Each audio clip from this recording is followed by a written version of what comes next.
Awami League decide করবে তাকে সরাইছে কোন শক্তিটা, সুতরাং সেই শক্তি কোনোভাবে যাতে বাজারে না থাকতে পারে সেটা চিন্তা করবে। জামাত বলতেছে এনসিপির বাপ। জামাতে ইসলামের যে পরিস্থিতি এখন তৈরি হয়েছে সেটা কি আসলে শামসুজ্জামান দুদুর মতো মনে করেন যে সেটা আসলে গুরুত্ব দেওয়ার মতো কোনো অবস্থা না? না, আপনি আপাত দৃষ্টিতে মানে আপনি যদি ইন জেনারেল দেখেন ভোটের যে ফ্লো, দলের যে প্রভাব, সেগুলো যদি আমরা দেখি তাহলে ন্যাচারালি আপনি জামাতকে কাউন্ট করতে পারেন না কোনোভাবে। যার জন্য আমি একটা সিট বাড়ায় ধরলাম, তাতে সিট বাড়ায় ধরলে ধরুন সে নির্বাচন এককভাবে করলে হয়তো 7টা 8টা 9টা 10টাই পাইলো। এইটা আজকে একটা পার্লামেন্টে 300 সিটের মধ্যে এটা কোনো ফ্যাক্টর না। কিন্তু প্রশ্ন হচ্ছে অন্য জায়গায়।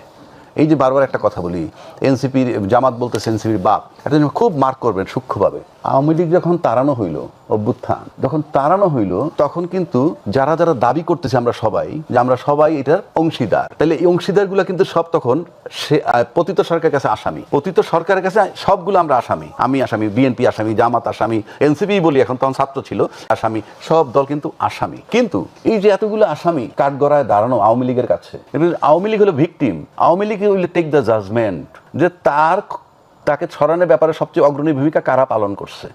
আমি দাবি করলে কিচ্ছু আসা যায় না, বাট সে ডিসাইড করবে। আওয়ামী লীগ চিন্তা করবে যে কে আমাকে সরানোর ক্ষেত্রে সবচেয়ে বড় ভূমিকা পালন করে, ওইটা চূড়ান্ত। দুদুভাই বললে হবে না, আমি বললে হবে না, ওইটা চূড়ান্ত।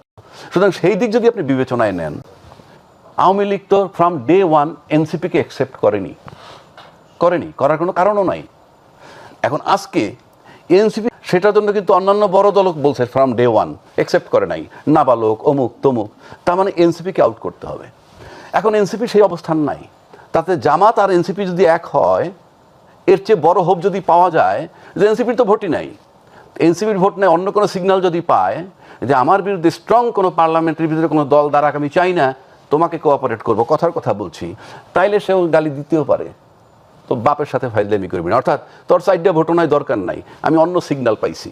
নানান ইকুয়েশন হতে পারে রাজনীতিতে। আমি আবারও বলছি, শেষ কথা বলতে কিছু নাই, এটা আমাদেরকে শিখিয়েছে। আমি গত 54 বছর যাবত শিখে আসছি, আমি এখান থেকে চেঞ্জ হব না যতক্ষণ পর্যন্ত অ্যাক্টিভিটিজে না দেখব। সুতরাং এটা হতে পারে, আমি আবারও বলছি, আওয়ামী লীগ ডিসাইড করবে তাকে সরাইছে কোন শক্তিটা, সুতরাং সেই শক্তি কোনোভাবে যাতে বাজারে না থাকতে পারে সেটা চিন্তা করবে। এখন আওয়ামী লীগের এই অবস্থা আছে যে তারা না ভাবতে